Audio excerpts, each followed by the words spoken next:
Hola a todos, soy Mateo Agudelo Sánchez, soy estudiante de Publicidad y Mercado Digital y en el día de hoy estoy representando a mi grupo, el número 2, Acuerdos de Paz, Participación Política. Buenas noches a todos, hoy vengo a exponerles sobre acuerdos de paz y participación política. Primero hay que decir qué es participación política. Es cuando la ciudadanía puede participar activamente en las decisiones que afectan al bien común y al ejercicio de la democracia. Así el ciudadano puede votar, puede ser elegido a cargos públicos, puede participar en la discusión política, puede protestar, entre otras. La paradoja de la democracia. Colombia tiene un amplio historial de elecciones democráticas, pero sus instituciones no se han caracterizado por ser inclusivas.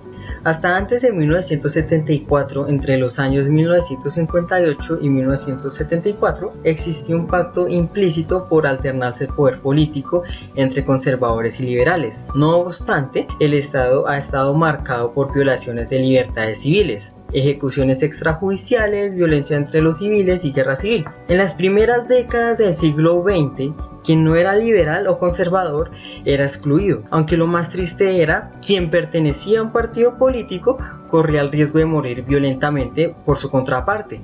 El principio del mal. El Partido Conservador llegó al poder cuando Mariano Ospina ganó las elecciones. El gobierno trató de evitar la violencia repartiendo puestos a sus opositores. Las disputas aumentaron porque la oposición sintió que necesitaba más. Los abusos de poder y la compra de armas por parte de los liberales presagiaban un conflicto mayor, faltaba un detonante, y ese detonante se dio tras la muerte de Gaitán en 1948. En fin, el desastre. Los seguidores de Gaitán incitaron a la revolución, pero no hubo revolución, solo violencia.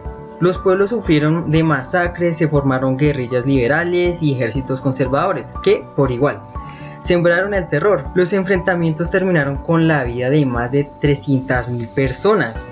El gobierno militar. El general Rojas Pinilla dio su golpe de estado en 1953. Rojas decretó una amnistía general y solicitó a los participantes del conflicto que entregaran sus armas. Se supone que el gobierno militar iba a ser la solución a la guerra civil. El problema es que Rojas Pinilla se distanció de ambos partidos, liberales y conservadores, pero varios problemas llevaron a que otra vez estuviésemos en el filo del apocalipsis, o sea, protestas, oposición de los dos partidos, bajos precios del café, inconformidad de la industria. En conclusión, Rojas Pinilla, bajo el rótulo de dictador, fue derrocado en 1957.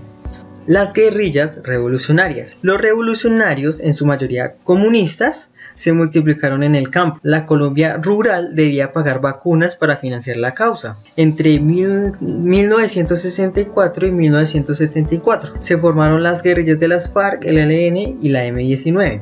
El nuevo conflicto. Las guerrillas de izquierda versus los paramilitares de la derecha. Los terratenientes consiguieron su propio ejército, las denominadas Autodefensas Unidas de Colombia, la AUC, o mejor conocidas como paramilitares. Esto supuso otro problema. Como era de esperarse, necesitaban financiarse para poder tener recursos para la guerra. Ambas partes incursionaron en 3 actividades ilícitas: el narcotráfico, el tráfico de armas y la minería ilegal. El terror de las décadas de los 80 y 90. En 1982, el gobierno de Betancourt inició los procesos de paz con las guerrillas de las FARC y el M-19, pero no hubo voluntad política. El gobierno inicia una guerra frontal contra el narcotráfico. El conflicto se agudizó en diferentes frentes, en las guerrillas, paramilitares y narcotraficantes. El 9 de marzo de 1990, el gobierno de Virgilio Barco firmó un pacto de paz con el M-19, el primero entre un Estado y una guerrilla en América Latina, y así nació la Constitución Política de 1991. El Plan Colombia. El Estado comenzó a ganar terreno gracias al apoyo de los Estados Unidos. Los paramilitares se desmovilizaron. Las FARC recibieron duros golpes que los debilitaron en cierto punto. Cuando se sintieron perdidos, accedieron a comenzar con los diálogos de paz. La paz y la participación de todos. La participación política fue uno de los puntos de mayor discusión en los actuales acuerdos de paz. Las FARC querían participación política. La idea es que debería haber pluralismo.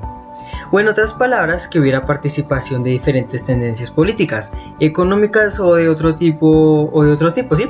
Asociaciones, comunidades o grupos sociales de interés. Lo mismo sucede con la transparencia electoral y con la necesidad de lo que la oposición pudiese competir en igualdad de condiciones, mayor participación de las mujeres y la participación de las zonas de conflicto.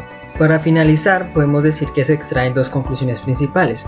La primera, que el conflicto ha sido largo y va para largo, y la segunda, que ha fallado la voluntad política entre las dos partes. Estos acuerdos de paz no se han podido cumplir por lo anterior,